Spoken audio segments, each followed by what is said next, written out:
ને એ મૂર્તિની અંદર રાતે છીણી હથોડી મારીને ભગવાનને ઉખાડતા એના મન પેટમાં પાણી ન હલે, આનાથી મોટો પાખંડ કયો કહેવાય? તમે વિચારજો.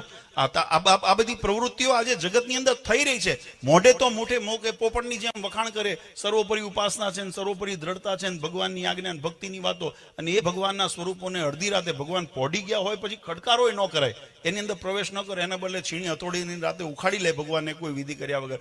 આવી પાપ આચરણ. આનાથી વધારે એક વર્ષો પહેલા, 500 વર્ષ પહેલા એક બાબર હતો જેને આતતાઈએ થઈને આપણે ભગવાનના જે મંદિરો અને જન્મસ્થાનોના ધ્વસ્ત કરી અને ત્યાં પોતાના જે ઇમારતો ઊભી કરી અને હિન્દુ ધર્મને હાનિ પહોંચે. આ કળિયુગના બધા બાબરો છે જે ભગવાનના સિદ્ધાંતો પર આવો પ્રહાર કરીને, ભગવાનની સ્થાપિત મર્યાદાઓ પર પ્રહાર કરીને એ ભગવાનને ભગવાન નથી જાણતા, ભગવાનને પથ્થર જાણે છે. તો જ ફેરવી દેવાય ને આ વસ્તુ અહીંથી લઈને અહીંયા મૂકી દીધી.